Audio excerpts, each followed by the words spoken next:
Are you a man looking for an intensive program to help you overcome sexually addictive behaviors? Gateway to Freedom is your answer. Gateway to Freedom is a 3-day workshop for men seeking to overcome any destructive sexual habits. Whether married, single, or divorced, Gateway to Freedom will help men regain hope for a new life of purity and real contentment. The workshop is conducted by experts in the field of sexual addiction recovery with decades of combined experience. Read testimonials of workshop alumni at gatewaymen.com. Get all the info and register online at gatewaymen.com or call 1-800-49-PURITY. Hi, my name is Jonathan, and I'm the founder of the Gateway to Freedom Workshop.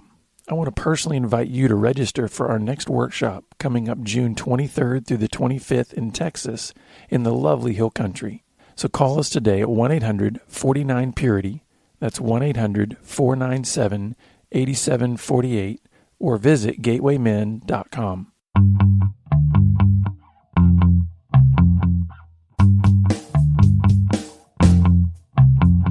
You're listening to Pure Sex Radio, training men, educating women. Brought to you by Be Broken Ministries. Visit us on the web at puresexradio.com. Good day, radio listeners. Welcome to this edition of the Pure Sex Radio broadcast. My name is Jonathan, and we have a very special guest on the phone with us today. Forrest Benedict is from California. And Forrest, thank you so much for being on the program with us today. Thank you, Jonathan. I'm grateful to be here. Yeah, so we're going to get into Forrest's story in a little bit. He's a licensed marriage and family therapist, and he deals with folks that are struggling with sexual addictions, and we can't wait to have you hear his story. But before we dive into that, I just want to remind you, as we do periodically, that we are a listener-supported broadcast. What that means is that the only way you're hearing our voice is because we've had partners that have come alongside of us who believe in what we're doing and want to support us financially. And so there's multiple ways in which you can do that. And if you want to learn about the ways that you can support us financially, simply go to puresexradio.com and then click on the donate button. So Forrest, I would love for you to introduce yourself to our listeners, and then just tell us your story and kind of how you've gotten to the point where you're at now in your life. Okay. Yeah, I'd be happy to do that. So, like you mentioned, I am a licensed marriage and family therapist. I'm here in Fresno, California, and I run a sexual addiction treatment program called Lifestar of the Central Valley. And I also, my other job is teaching through Mid-America Nazarene University and training Christian therapists to do this work. And so, and I write as well, just do a lot around this topic of helping people heal from sexual addiction. And really what brought me to do this work is my story. And so just to, I was raised in, I would say not really a Christian home, but my dad was an alcoholic. He was bipolar. And this really brought a lot of difficulties into my early life. My parents were divorced when I was 3 years old. And interestingly, my dad accepted Christ when when he was in jail when I was 6 years old. And so he did end up leading me to Christ, which is definitely grateful for now. But at that time, he was also, I'd say, misrepresenting Christ in a lot of ways that were harmful to me and my family.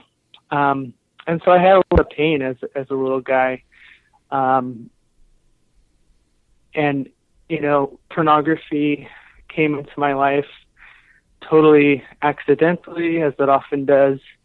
When I was a kid, it was well before the internet.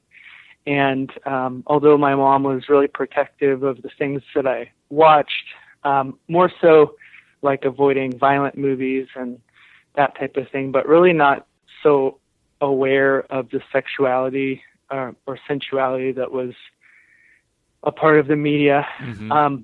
So I ended up, at a friend's house, his mom or parents really it looked like they had stocked him up with all the pornography he could ever want. And, I came across it at age 12, still remember what I saw to this day. Mm-hmm. And, just was hooked. I mean, I was like, what is this? And so, and I remember hearing some of your story, Jonathan. It sounds like a similar scenario of kind of happening upon it and then kind of this aha moment. Mm-hmm. So really go ahead. Well, and so tell us kind of what the emotional response was to that, because I think so many times, when I'm hearing people's stories or when we're sharing our story with somebody, it's kind of like we say, oh yeah, at such and such age, I was exposed to pornography, and then sort of rush on to the next part of the story. Yeah. And sometimes we don't necessarily recognize the impact or if I could even put it in these terms, for many of us, the trauma that caused in our lives, because there's such confusion so many times surrounding that. Even if there was a good feeling in terms of the reaction to it, help our listeners kind of understand what that felt like for you and how you responded kind of on an emotional level. Yeah, no, that's a great question, and not something I've thought too much about. But I remember it being this high and just kind of this euphoria, but secretive. It was like I knew that. I just remember I was sleeping with my friends who introduced me to it. We were sleeping in a tent, and I was just up kind of all into the late hours of the night looking at this stuff with him asleep. And I mean, that just is kind of very symbolic of how the next many years of my life were going to be, where I was disconnected from the people around me and just secretively seeking out this other reality, know? Mm-hmm. And so for me, I think I had discovered masturbation several years before that. And so for me, I wouldn't describe it as traumatic, but I'd say looking back at it, it was traumatic in the sense of my innocence was long gone. Like this opened up a whole new world that I didn't know existed. And I had been exposed to sexuality before that in a lot of ways that I would see as destructive now. But this did open up a whole new world and definitely not in a good way. Mm-hmm. Now, help us understand kind of what was going on during these years in terms of your family dynamic. Was your father still in jail, or what was going on in terms of your relationships on the home front? Yeah, I appreciate you asking that. He was actually only in jail for about 6 months, and then out of jail he ended up remarrying, and still was very legalistic and strict.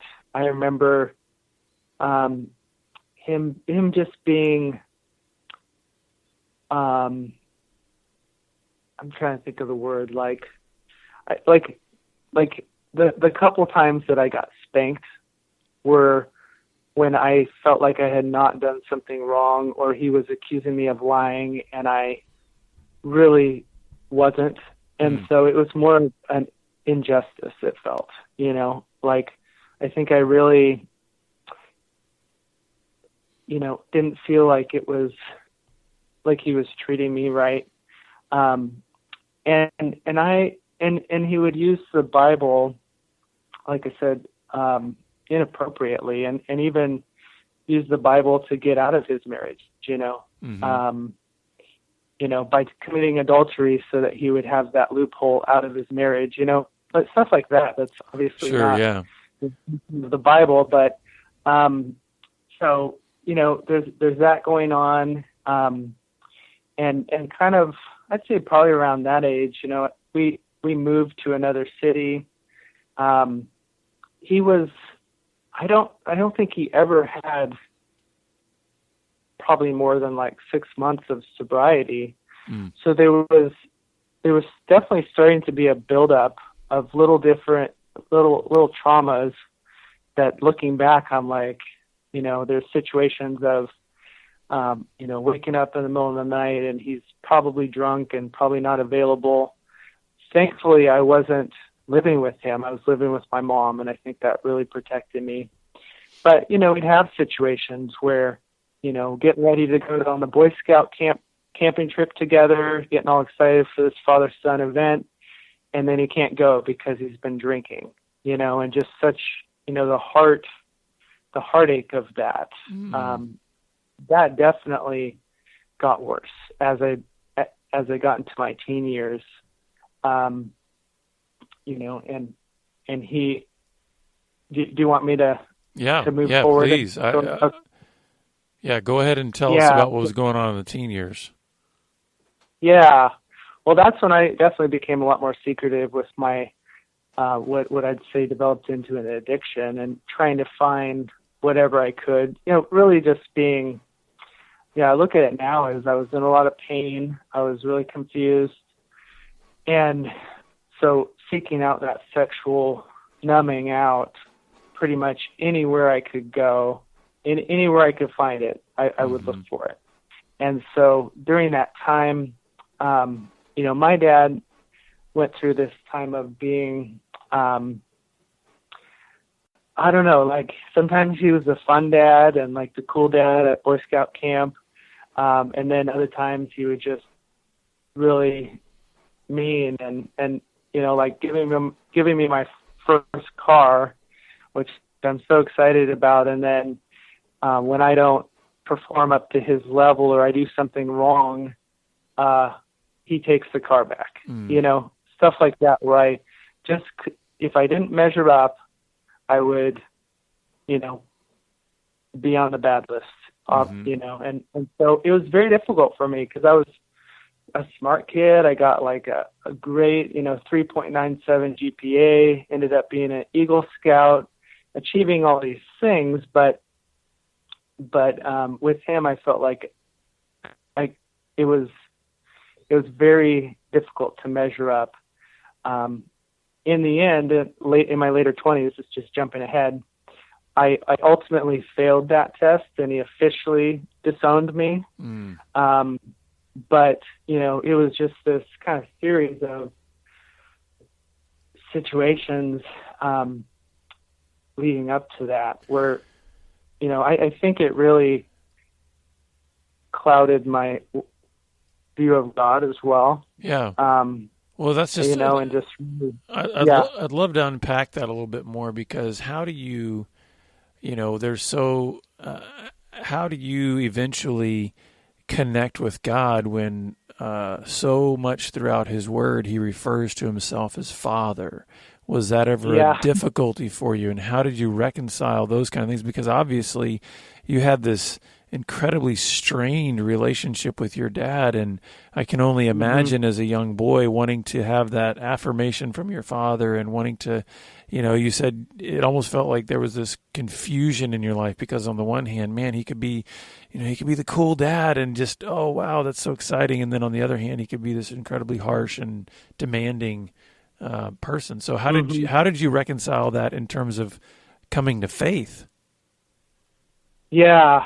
No, that was difficult, because for a long time I actually hated Father's Day. There was this incident where my dad tried to kill himself on Father's Day, and later told me that it was because I didn't call him on Father's Day. And so it was this hugely traumatic thing, and even just the father image, like I really had a lot of resentment towards him.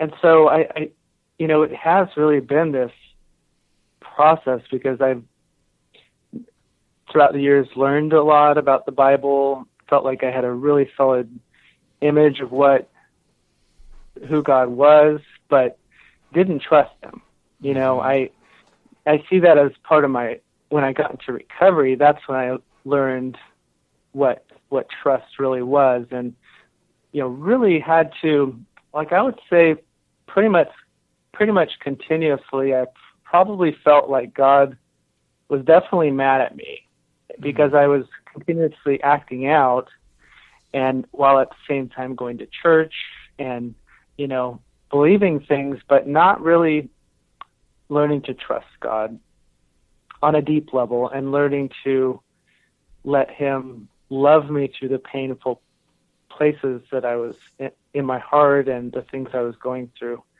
So as I've gone to recovery, it has been this healing experience. A big part of this, and this is what I see it as, is healing my attachment. I talk a lot about attachment, but healing my attachment to God, and really learning to let him hold me. I think kind of the verse that conceptualizes my view of this the best is perfect love casts out all fear. And just, you know, letting him in those times when I'm distressed or you know, angry or whatever, learning to let him hold me in that, and learning that he's that type of God, that he's not like my dad, who, you know, I had to perform for, or, you know, I was never good enough for. Right. But he's actually the father that hears my cry, that cares, and that responds. And I mean, that's the dad I always needed. You know, he's that dad. So I feel like that's a huge part of my healing, is getting. Oh, yeah, absolutely. Like John Eldridge has that book, Fathered by God. You know, that's what I feel like is a big part of my healing, is learning to be fathered by God, and it just makes all the difference, really. So let's go back to kind of the end of your teenage years, and what did launching out as a young adult look like for you? I mean, what were those years like? Yeah, you know, that was a pretty interesting time because, you know, my dad ended up getting a huge, inheritance and blowing it. I mean, it really was his downfall. He ended up being homeless for many years after that. And so, you know, I'd say that's when things got really strained between us, and a lot of, you know, I have so many memories of like not knowing where he was and being the kid that would, you know, be driving around, looking through bushes, trying to find him, you know, like just, I can't even imagine now thinking about just how difficult that experience must have been for myself. But, you know, so I am growing up. I did move out of the house, and thankfully moved into a house with, you know, godly guys, and got to experience men in a different way. But it was very difficult because, you know, as I was having that experience, my dad was going through some very difficult things, and I always felt like I had to be the guy to save him. You know, I always had that fear of, you know, he's going to die out there, and I could find him and take him to detox, and we could have this, you know, fake connection for the drive to detox while he's drunk. And I mean, it was a lot of craziness that I was wrapped up in, but I just really felt like I had to be that person because nobody else was going to. But so that was definitely a difficult time. But, you know, kind of the interesting piece to that is he had given me a little bit of money, or not a little bit, but he had given me some of that inheritance. And I, you know, 24 years old, I finally decided it's time for me to get help. And I took that inheritance, and, you know, $1,500, that was a lot for me, but I just knew that I was really serious. And that's when I ended up taking that money and going to a 4-day intensive with Every Man's Battle. And really I was like so ready for this to be it, with my addiction. Like, I really believed that. I really, had that last night where I was like, this is the last time I'm looking at porn. And just went into that week, like, totally ready for that to be the end. And so that's kind of where we transition into that. And so would you say that was that weekend, that event was the beginning of your recovery then, or what happened after the workshop? Yeah, no, it was absolutely the beginning. I mean, it was the beginning of a whole new season of my life, because I've found, in working, I work with so many people struggling in this area now. I kind of see that my attitude was pretty unique, because I took full responsibility for my recovery, and it was like, I'm doing everything they're telling me to do. So when I got out of there, I was like, I got myself into therapy. I was really confused why my therapist was talking all about my dad. I was like, I'm supposed to talk about sexual addiction here, but now I understand why, because that was really a source of, that pain was such a source of, it was really fueling my addiction in so many ways. And now I see that he was really wise in addressing that pain. So got into that, got really serious about accountability, was a part of a group of guys, and, got serious about everything, making, blocking stuff on my computer, not, setting really solid boundaries. Like, I wouldn't even walk into a video store back when they had video stores, just because I knew I couldn't. So setting boundaries, setting up, time with God. I mean, really doing everything they told me to do. I was the A student, I was like going to do what they told me to do. And it worked. I was fighting lust. I was, started leading other guys in this area through my church, and just was like, wow, this is what I want to do. This is the work I feel called to do. And so up to that point, I had no plan of going and getting my master's degree, or I was part of this recovery too, was I was such a shy kid and had such low self-esteem, and was disconnected from myself and my, contribution to the world. And so I really see that as part of recovery, is we connect with ourselves, we connect with our dreams, we connect with God. And I really emphasize this in my book, which we'll talk about later, but that we get free so that, we can really step into the life that we were created to live. And that's what I did. I ended up pursuing those things, becoming, getting my master's degree. So what were some of the biggest challenges that you faced along this road of recovery? Let's see. That's a good question. Thankfully, I got into recovery before I got married, so that my wife didn't have the trauma that a lot of wives have, or a lot of partners have.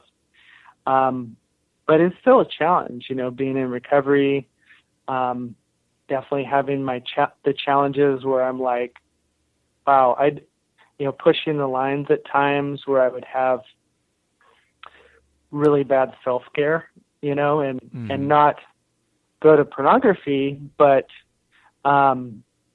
instead, sugar became kind of my second choice. Now I don't see that as recovery or as good recovery, but if I'm having a bad day and, I'm going to sugar or going to eat a bunch of food or, whatever, or even numbing out on TV, like I don't see that as working good recovery. It's definitely not trusting God, or even giving into lust, visual lust. I see that even though I have this boundary of I'm not going to go back into pornography, at times I would test the boundaries, go, not to pornography, but to something sensual, and or even if it's just visual lust, going throughout my day knowing that I'm in this addictive place, objectifying women.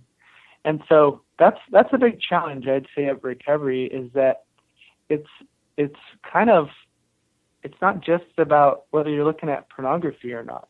It's about where you're going for comfort. And if that's not relationship, and if that's not connection, and if that's not God, then it's not good recovery, in my opinion. And I've learned that through my own experience.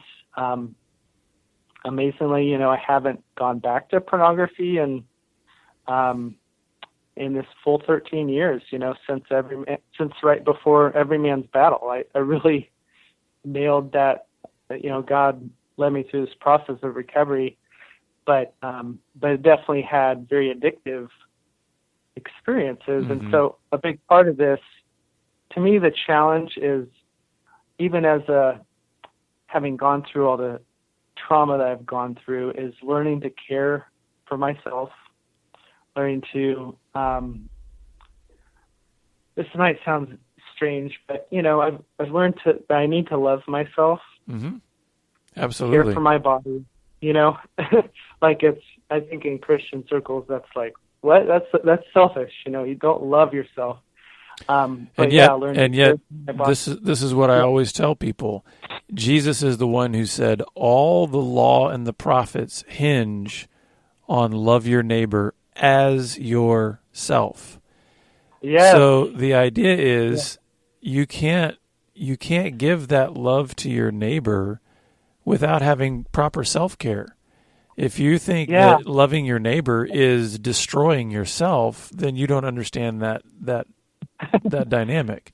And Jesus is the one that said, listen, everything, all the law and the prophets hinge on that. Love your neighbor as yourself. Yes, exactly. Yeah. I'm grateful that you said that too, because that's part of what I've learned in this process too, and that's part of what I've held on to too, is that love others as you love yourself. And that's very hard, especially, I think most of us that come through recovery, if anything, we hate ourselves. We are so self-critical and so shame-based that this idea of loving ourselves is just, night and day different from how we've related to ourselves in the past. Yeah. And I think this, actually, it's hard to let other people love us if we don't love ourselves. Even hard to receive God's love, I think. So Forrest, we only have about a minute left, and I want to make sure that our listeners know how to get access to your book and your website. So why don't you share with our listeners a little bit? We're gonna actually bring you back next time to go into a lot more detail on the book. But I really want our listeners to at least know how they can get a hold of the book and connect with you through your website. Yeah, that'd be great. Yeah. So the book is called Life After Lust, Stories and Strategies for Sex and Pornography Addiction Recovery. It's on Amazon, paperback, and Kindle, and I also have lifeafterlust.com where they can check that out. Yeah, well, Forrest, thank you so much for sharing your story with our listeners. And man, it's just always amazing to see how God can reach into our brokenness and bring out beauty. So thank you so much for sharing. Yeah, my pleasure. Thanks for the opportunity. And listeners, if you didn't catch that information, that's the book is entitled Life After Lust. It's by Forrest Benedict, and you can go to Amazon to get the book, or you can go to lifeafterlust.com to get more information there. And so thank you for being with us, and we look forward, listeners, to having you back here again next time on the Pure Sex Radio broadcast. Pure Sex Radio is paid for by Be Broken Ministries. Visit us online at puresexradio.com.